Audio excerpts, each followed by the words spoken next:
Fitzgerald Kennedy, do solemnly swear I, John Fitzgerald Kennedy, do solemnly swear that you will faithfully execute the office of President of the United States that I will faithfully execute the office of President of the United States and will, to the best of your ability, and will, to the best of my ability, preserve, protect, and defend the Constitution of the United States. preserve, protect, and defend the Constitution of the United States. So help you God. So help me God.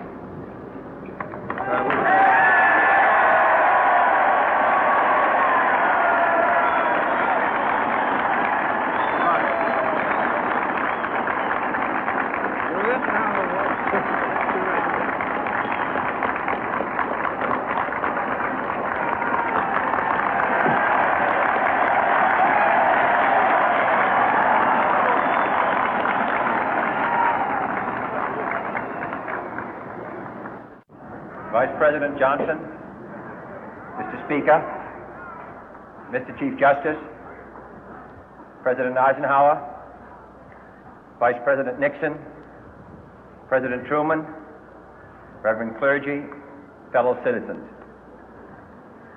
We observe today not a victory of party, but a celebration of freedom, symbolizing an end as well as a beginning, signifying renewal as well as change. For I have sworn before you and Almighty God the same solemn oath our forebears prescribed nearly a century and 3/4 ago. The world is very different now, for man holds in his mortal hands the power to abolish all forms of human poverty and all forms of human life. And yet the same revolutionary beliefs for which our forebears fought are still at issue around the globe.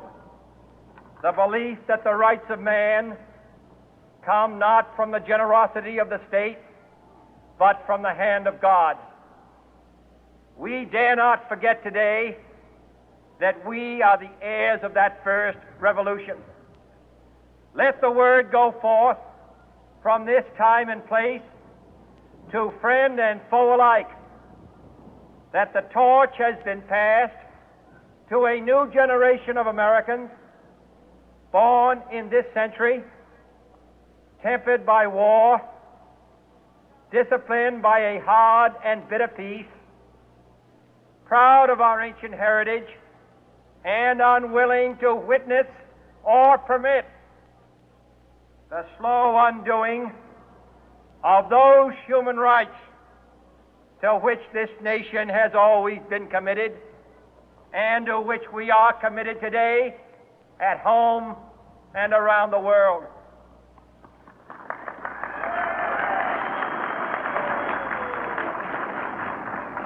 Let every nation know, whether it wishes us well or ill, that we shall pay any price, bear any burden, meet any hardship, support any friend, oppose any foe to assure the survival and the success of liberty.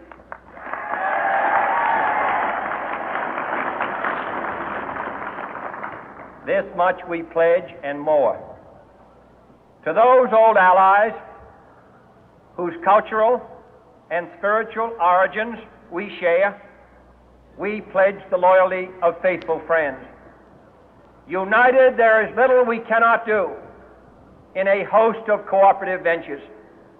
Divided, there is little we can do, for we dare not meet a powerful challenge at odds and split asunder. To those new states whom we welcome to the ranks of the free, we pledge our word that one form of colonial control shall not have passed away, merely to be replaced by a far more iron tyranny. We shall not always expect to find them supporting our view, but we shall always hope to find them strongly supporting their own freedom, and to remember that in the past, those who foolishly sought power by riding the back of the tiger ended up inside.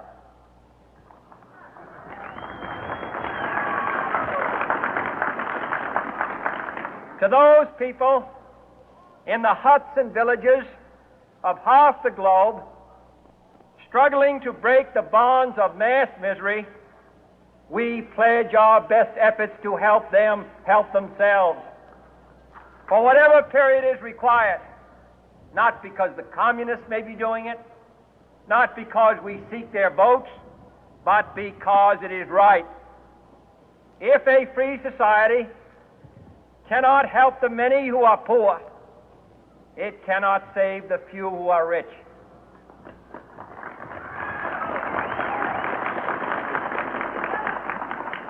To our sister republics south of our border, we offer a special pledge to convert our good words into good deeds, in a new alliance for progress, to assist free men and free governments in casting off the chains of poverty.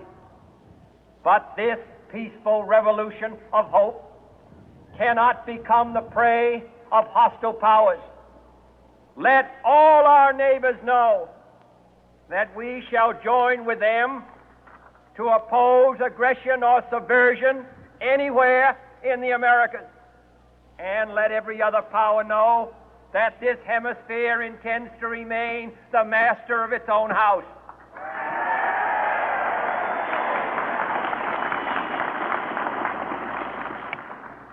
To that World Assembly of Sovereign States, the United Nations, our last best hope, in an age where the instruments of war have far outpaced the instruments of peace, we renew our pledge of support to prevent it from becoming merely a forum for invective, to strengthen its shield of the new and the weak, and to enlarge the area in which its writ may run. Finally, to those nations who would make themselves our adversary, we offer not a pledge, but a request that both sides begin anew the quest for peace. Before the dark powers of destruction, unleashed by science, engulf all humanity in planned or accidental self-destruction, we dare not tempt them with weakness, for only when our arms are sufficient beyond doubt can we be certain beyond doubt that they will never be employed. But neither can two great and powerful groups of nations take comfort from our present course, both sides overburdened by the cost of modern weapons, both rightly alarmed by the steady spread of the deadly atom, yet both racing to alter that uncertain balance of terror that stays the hand of mankind's final war. So let us begin anew, remembering on both sides that civility is not a sign of weakness, and sincerity is always subject to proof. Let us never negotiate out of fear, but let us never fear to negotiate.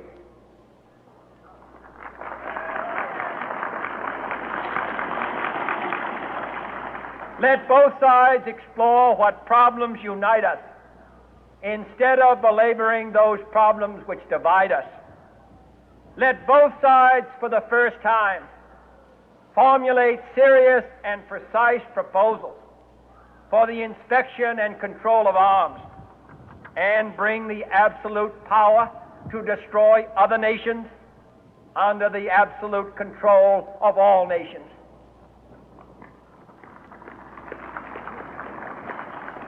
Let both sides seek to invoke the wonders of science instead of its terrors. Together, let us explore the stars, conquer the deserts, eradicate disease, tap the ocean depth, and encourage the arts and commerce. Let both sides unite to heed in all corners of the earth the command of Isaiah to undo the heavy burden and let the oppressed go free. And if a beachhead of cooperation may push back the jungle of suspicion, let both sides join in creating a new endeavor, not a new balance of power, but a new world of law, where the strong are just and the weak secure and the peace preserved. All this will not be finished in the first 100 days, nor will it be finished in the first 1,000 days, nor in the life of this administration, nor even perhaps in our lifetime on this planet. But let us begin.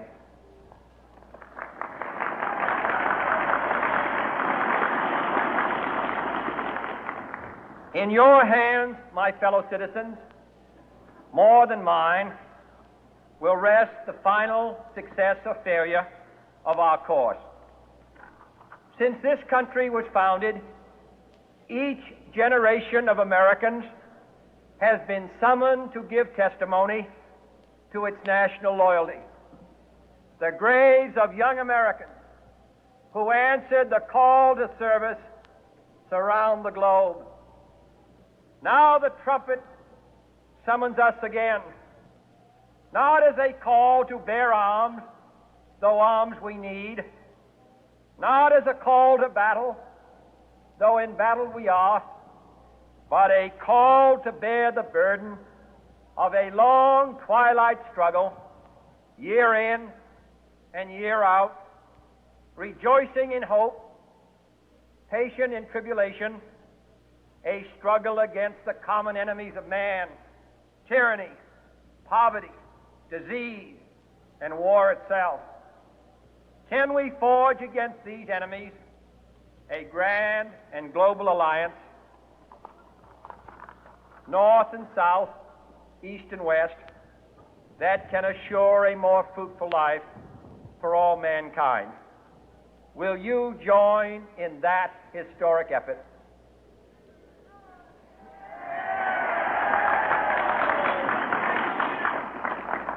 In the long history of the world, only a few generations have been granted the role of defending freedom in its hour of maximum danger.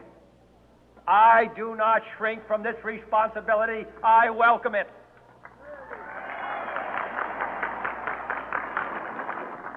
I do not believe that any of us would exchange places with any other people or any other generation. The energy, the faith, the devotion which we bring to this endeavor will light our country and all who serve it. And the glow from that fire can truly light the world. And so, my fellow Americans, ask not what your country can do for you, ask what you can do for your country.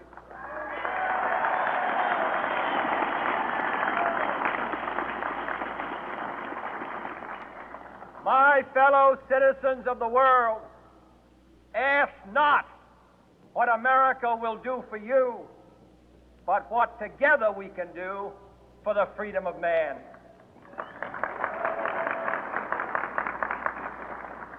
Finally, whether you are citizens of America or citizens of the world, ask of us here the same high standards of strength and sacrifice which we ask of you. With a good conscience, our only sure reward, with history the final judge of our deeds, let us go forth to lead the land we love, asking His blessing and His help, but knowing that here on earth, God's work must truly be our own.